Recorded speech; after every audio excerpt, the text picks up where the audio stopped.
Olá, queridos, a paz do Senhor. Você está na Academia de Pregadores, eu sou o pastor Anderson Silva. Estamos nas nossas lições bíblicas de escola dominical. Na aula de hoje, estudaremos a lição de número 6. E tanto na lição de número 6, quanto na lição de número 7, que é a aula da semana que vem, nós estudaremos dois importantíssimos referenciais bíblicos neotestamentários do movimento pentecostal. O primeiro deles, que nós vamos estudar hoje, Pedro. Estudaremos hoje o avivamento no ministério de Pedro. Na semana que vem, vamos estudar a vida de Estevão. Estevão, um mártir avivado. Por que esses dois homens são importantes dentro do movimento pentecostal? Primeiro, Pedro, porque foi o líder do colégio apostólico. O próprio Cristo colocou Pedro como líder do colégio apostólico. E a gente vai perceber na vida de Pedro uma diferença do Pedro antes do Pentecostes e o Pedro depois do Pentecostes.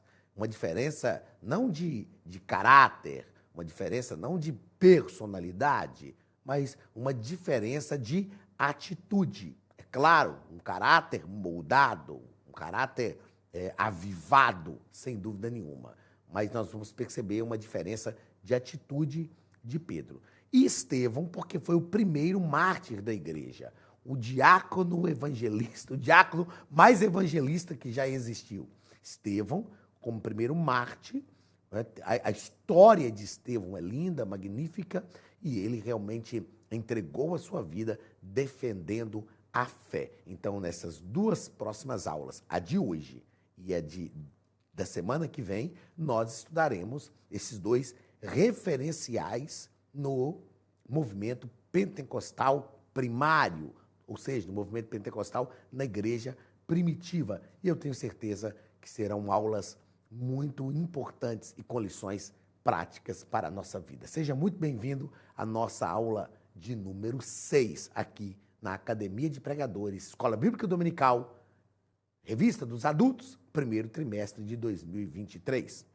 Muito bem, a lição de número 6 é a lição do dia 5 de fevereiro de 2023. Como eu já disse, o título da lição é O Avivamento no Ministério de Pedro. O texto áureo da nossa lição está em Atos capítulo 2 e versículo 14, que nos diz o seguinte: Pedro, porém, pondo-se em pé com os 11, levantou a voz e disse-lhes: varões judeus e todos os que habitais em Jerusalém, seja-vos isto notório e escutai as minhas palavras.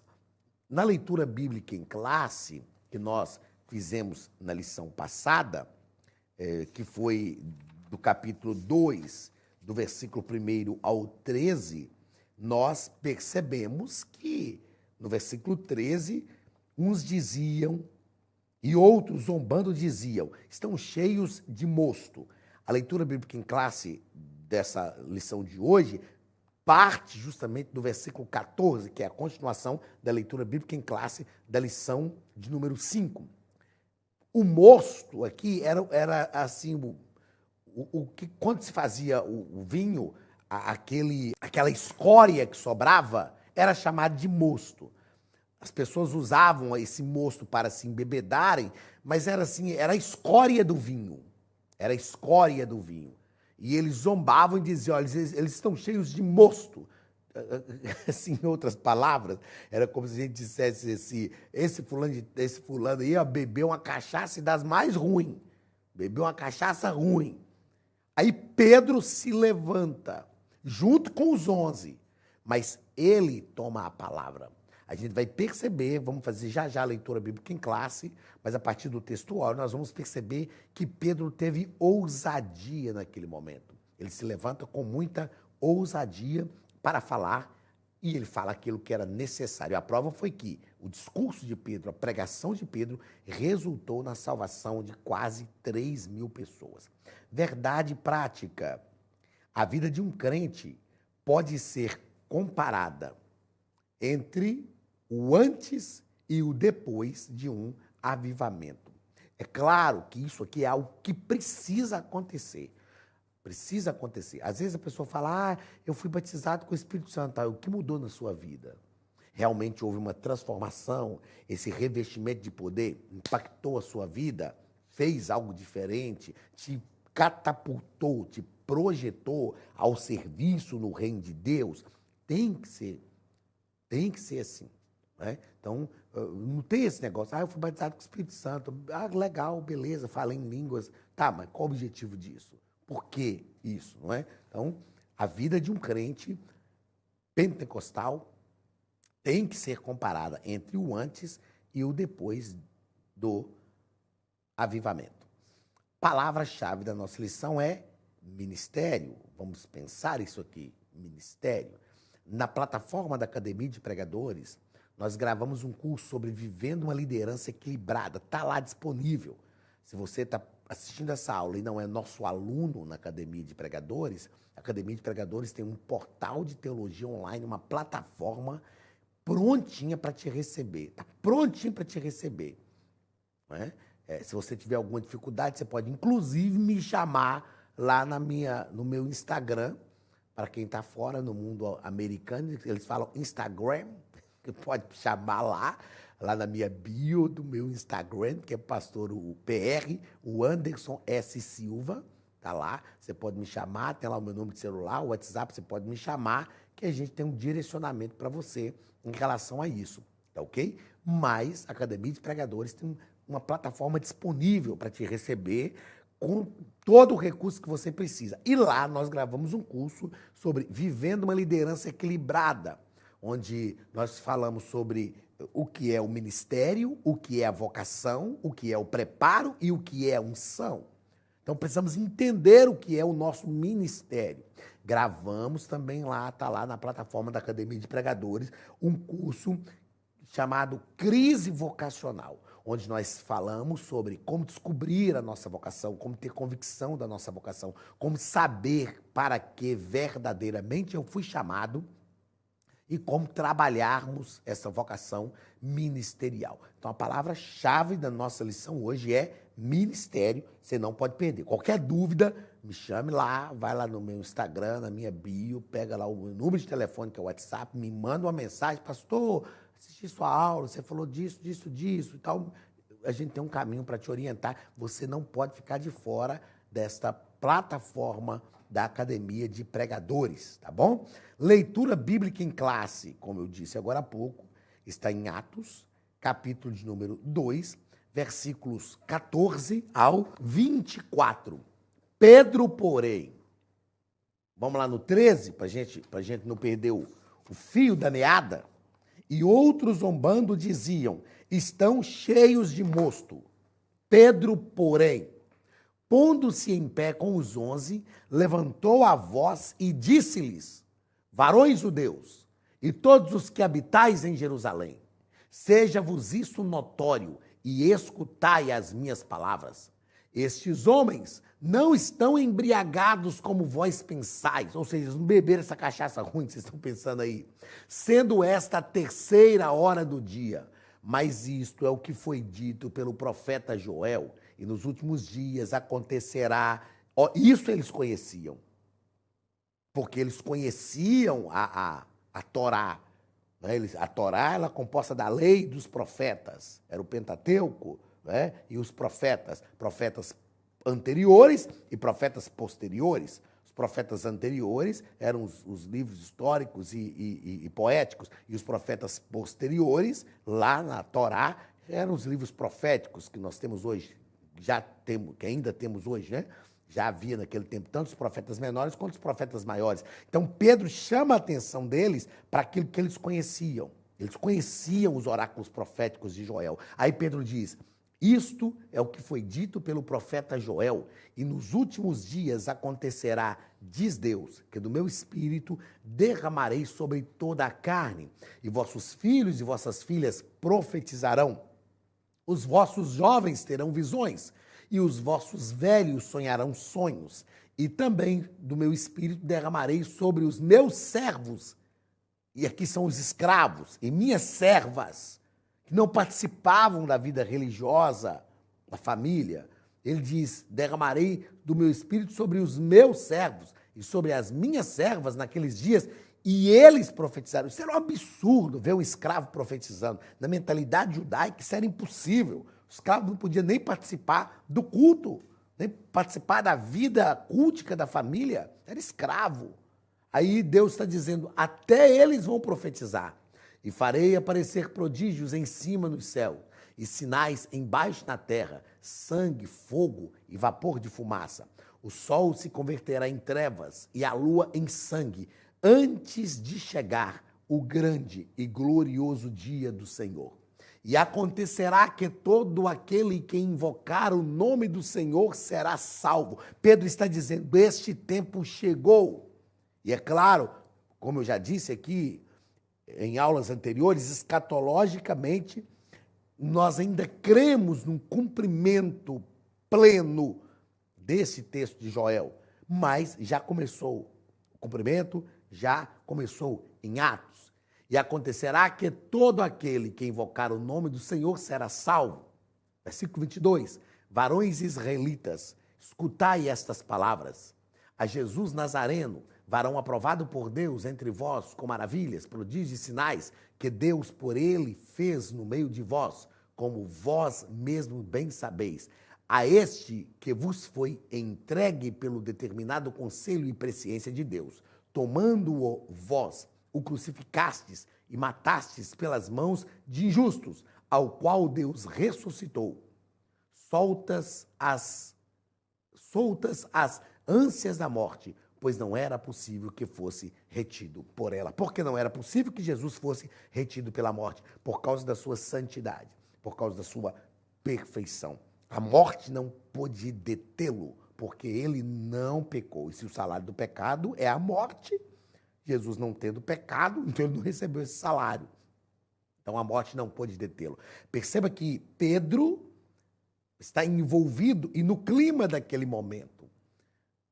Há ali um derramamento do Espírito Santo, um revestimento de poder. Eles falam em línguas espirituais, mas nas línguas pátrias daqueles que estão ali, anunciam as grandezas de Deus. Eles não entendem, alguns zombam, e Pedro inicia uma pregação dentro do contexto daquele momento. E a pregação de Pedro é intensamente cristológica. Pedro está pregando a Cristo. E como eu já disse, o resultado disso é a conversão de quase 3.000 pessoas. Primeiro ponto da nossa lição. Pedro, estamos estudando o ministério de Pedro, avivado. Então, Pedro, antes do Pentecostes, as duas atitudes de Pedro. O nosso comentarista deixa claro para a gente aqui, que certamente, eu vou destacar isso aqui e aí vamos pensar. Certamente, Pedro se sentiu lisonjeado, até mesmo gratificado, até mesmo lisonjeado com a resposta de Jesus a seu respeito diante dos demais discípulos. Quando nós lemos Mateus capítulo 16,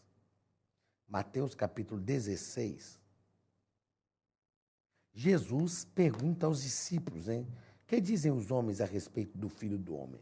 Aí os discípulos respondem, uns dizem ser João Batista, uns dizem ser Jeremias, Elias ou alguns dos profetas. Era uma pergunta introdutória. Aí Jesus pergunta para os discípulos, e vós, quem dizeis que eu sou? A Bíblia diz que Pedro, tomado pelo Espírito, ele recebeu uma revelação direta do Pai, ele diz, tu és o Cristo, Filho do Deus vivo.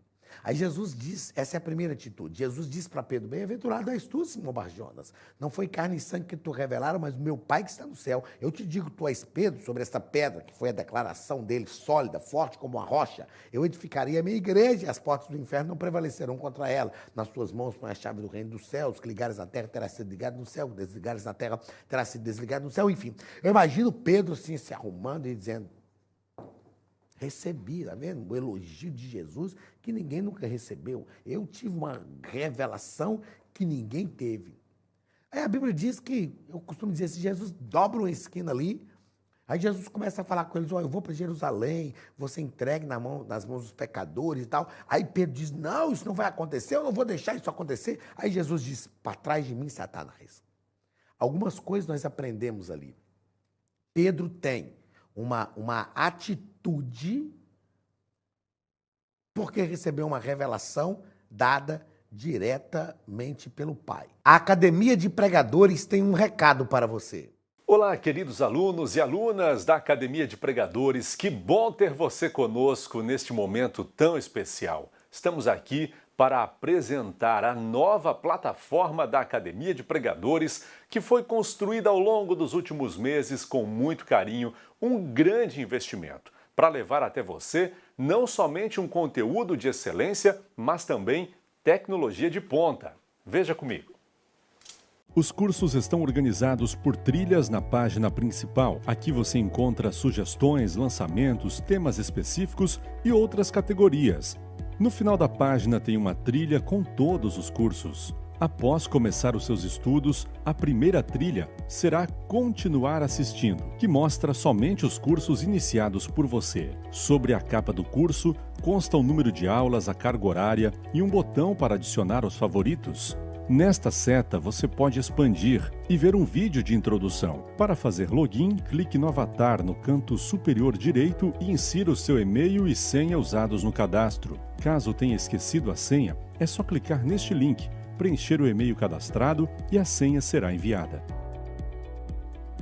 No canto superior esquerdo fica o novo menu do portal. Ao abrir um curso pela primeira vez, você vê as informações do curso e do professor. E na lateral, ou logo abaixo, se for no celular, está a lista de módulos e aulas. Algumas aulas iniciais podem ser grátis e qualquer pessoa que fizer um cadastro rápido pode assistir. Após se matricular, aqui você vê as aulas concluídas, aulas liberadas ou agendadas. Você pode adicionar os favoritos, dar uma nota ao curso e acompanhar o seu progresso. E se você sair do curso e retornar depois, o sistema vai abrir exatamente a última aula assistida. Se estiver no computador, use esta seta para ampliar a tela. Logo abaixo da videoaula você encontra os links para baixar anexos, como áudio e apostilas. E neste campo em branco, pode fazer as suas anotações enquanto assiste. Depois é só imprimir ou salvar. Quando terminar o curso, clique no botão Emitir meu certificado e ele será gerado automaticamente no mesmo instante e sem custo. Clicando no avatar, você tem acesso ao seu perfil e histórico de pagamento.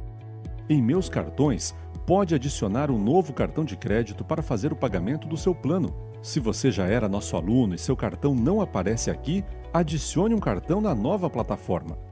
Então aproveite as novidades e clique em Assine Agora. Escolha um dos planos, venha para a Academia de Pregadores, a maior escola bíblica online do Brasil.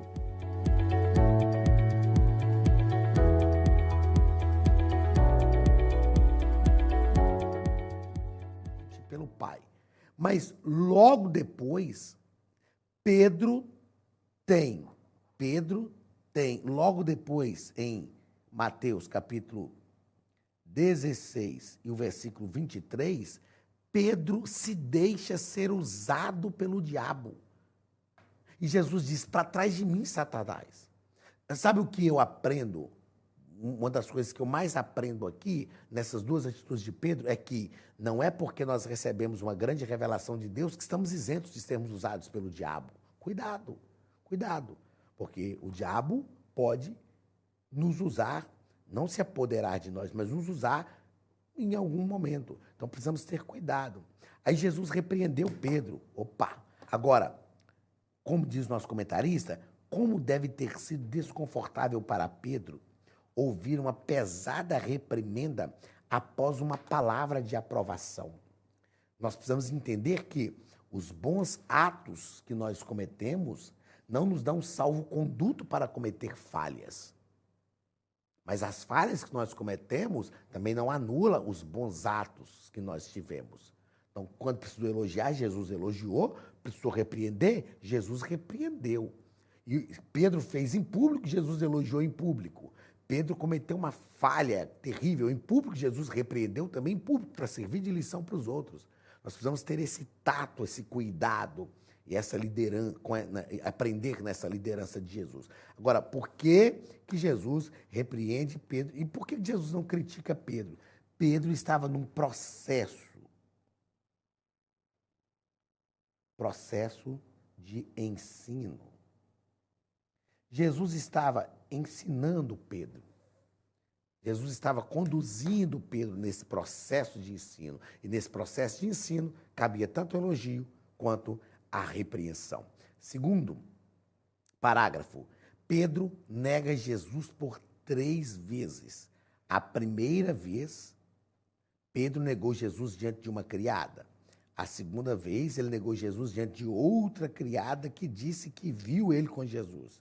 E pela terceira vez, Pedro negou Jesus diante de várias pessoas e praguejou, perjurou, disse, não, vocês estão confundidos, vocês são prova da minha vida, estão querendo levantar um levante contra mim. Pedro sentiu medo naquele momento ali. Pedro não queria ser morto naquele momento ali. E ele negou Jesus. Jesus tinha avisado para ele que isso ia acontecer. Porém, quando Jesus ressuscitou, o anjo disse às mulheres, não é? Ele disse às mulheres que fossem dar as boas novas aos discípulos, e o nome de Pedro foi destacado. Jesus, né, falou às mulheres, vão e diga aos meus irmãos e a Pedro, diga a eles e a Pedro, que vão para o monte onde eu vou encontrá-los. Então, nós devemos ter o cuidado para não descartar pessoas por causa de algumas falhas que as pessoas cometem. Eu imagino Pedro agora, sabendo que Jesus havia ressuscitado e sabendo que ele teria que encarar Jesus de novo, a vergonha de Pedro, pô, e agora? Que vacilo que eu dei. Ó, eu falei que ficaria com ele, que eu morreria com ele, eu falei que eu amava mais do que os outros, e eu neguei, eu abandonei, como é que vai ser agora? Aí Jesus diz, diga aos meus irmãos e a Pedro. Jesus está dizendo, não esquece de Pedro, porque Pedro precisava disso. Irmãos, é tão bom quando nós entendemos que, como líderes principalmente, que existe um momento de elogiar, existe um momento de repreender, mas existe um momento também de valorizar aquela pessoa, de trazer aquela pessoa para perto, dizendo, ó, você cometeu uma falha, mas você é importante para mim, vem para cá, chega para cá. Paulo fez isso, não é? Paulo teve uma briga com Barnabé por causa de João Marcos, mas depois Paulo fala com Timóteo, traz João Marcos para mim. João Marcos me é muito útil para o ministério. A gente precisa ter essa... Tem gente que fala assim, essa humildade. É claro que é uma humildade, mas, sobretudo, para mim, é uma dignidade. A gente precisa ter essa dignidade de reconhecer, não, em algum momento, realmente, você cometeu falhas e foi algo complicado, mas você é importante para a minha vida, para o meu ministério. Vem para cá, eu vou te abraçar, eu não vou descartar pessoas por causa de uma falha que a pessoa comete. Nós precisamos entender isso. A igreja é o lugar onde os fracos têm vez, onde Jesus abraça, onde Jesus nos acolhe. Se Deus fosse nos tratar assim, nenhum de nós estaríamos na igreja, mas Ele nos acolheu, Ele olhou mais para as nossas qualidades, olhou mais para aquilo que nós produzimos, para o nosso coração, para a sinceridade do nosso coração, do que para os nossos próprios erros. Segundo ponto, Pedro, após o Pentecostes. Primeiro parágrafo, Pedro, batizado no Espírito Santo. Pedro foi revestido de poder. Então, revestido de poder, ele teve o caráter transformado, mas o mesmo Pedro. O ímpeto, a ousadia de Pedro é a mesma. É o mesmo Pedro que arranca a espada e corta a orelha. Só que agora ele é transformado. Ele não arranca a espada mais. Nem espada ele tem. Ele agora, quando o pessoal começa a criticar, zombar dos irmãos, ele fala, não, meu irmão, vou aceitar isso não. Vou aceitar ser zombado dos meus irmãos, não. Eu não uso espada mais porque eu aprendi, agora eu sou cheio do poder de Deus. Mas vem cá, ó, esse pessoal está cheio de cachaça não, rapaz. Esse pessoal aí está cheio do Espírito Santo. Quer saber? Eles estão revestidos de poder por causa de Jesus, aqueles que vocês mataram. Pedro mantém a ousadia. É um traço da personalidade dele e que ele não vai perder. Mas agora ele sabe fazer, porque ele está debaixo da unção do Espírito Santo. Então, o apóstolo dos judeus levantou a voz e, com eloquência, falou a respeito da promessa de Deus proferida pelo profeta Joel. Ele é eloquente e defende aquilo que deve ser defendido. Segundo parágrafo, Pedro e a cura do coxo. Ele estava indo para a oração. Pedro e João subiam para a oração e um coxo que ali estava pediu uma esmola. Pedro disse, olha para nós, Atos capítulo 3, né? E quando o paralítico olhou, ele disse, não tenho prata nem ouro, mas o que tenho isso te dou, em nome de Jesus, o Nazareno, levanta e anda. A Bíblia diz que ele estendeu a mão, colocou de pé e logo os seus artérios se firmaram. Então aquele homem foi curado e entrou com eles no templo, glorificando a Deus. E aí Pedro é questionado, por que vocês curaram esse homem? Em nome de quem que vocês fizeram isso? Mais uma vez, o apóstolo Pedro aproveitou a ocasião do milagre para pregar a respeito da morte e da ressurreição do Senhor Jesus. Olha só que Pedro está aproveitando todas as oportunidades, não para fazer o seu nome, para fazer o seu marketing pessoal, mas para pregar uma mensagem cristocêntrica, enfatizando que o enfermo recebeu a perfeita saúde no nome de Jesus. E ele diz, o Jesus que vocês crucificaram, ele é ousado. O Jesus que vocês mataram, a pedra que foi rejeitada por vocês, mas foi colocada como pedra principal, pedra de esquina, pedra de adorno. O que nós aprendemos com isso? Eu fiz questão de anotar aqui, ó. O objetivo de todo milagre é tornar Jesus conhecido. Meu querido, por que você está pedindo um milagre? Por que você quer que Deus te dê uma bênção? Por que você quer que Deus faça algo grandioso na sua vida? Só para você bater no peito e falar, eu sou, ó, assim com o homem, eu sou assim com o Pai. Não. O objetivo de todo milagre, de toda bênção, é tornar o nome de Jesus conhecido.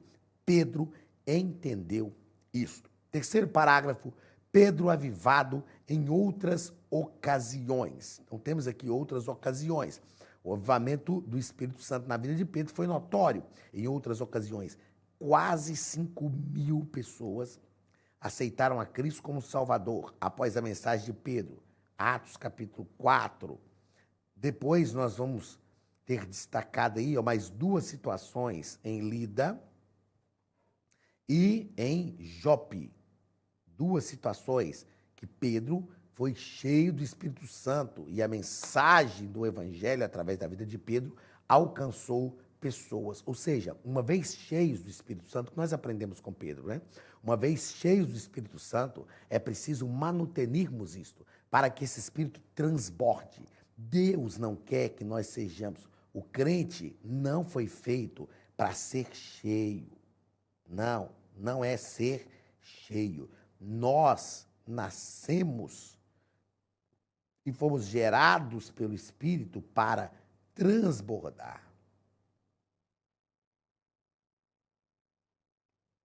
Transbordar. Porque quando nós transbordamos, onde nós passamos, as pessoas percebem o transbordo daquilo que nos enche. Você foi chamado por Deus e fala, eu quero ser cheio do Espírito. Não. Aprenda uma coisa. Transborde do Espírito. O que é transbordar? Quando você pega um balde cheio de água, cheio de tinta, até na tampa, como a gente diz, você tira a tampa e ele está cheio até na tampa. Aí você começa a andar, aí você anda até com cuidado, porque se balançar vai entornar. Por quê? Porque está tão cheio que está transbordante. Aí quando você anda, derrama. Ou seja, você passa com um balde de tinta, aqui assim, ó, aqui no estúdio é um carpete. Se você passar com um balde de tinta transbordando aqui, você pode ir embora. Vai cair, vai derramar e vai vir pessoas depois, ó, que nem te viu com um balde de tinta na mão. Mas ele vai olhar e passar, vai olhar e dizer, alguém passou aqui e derramou tinta. O que é o projeto de Deus para nós? É que nós transbordemos. Porque aqueles que vierem depois de nós, mesmo não nos vendo mais, saberão que alguém passou ali transbordando. Este é um tempo da igreja transbordar o Espírito Santo. Transbordar o Espírito.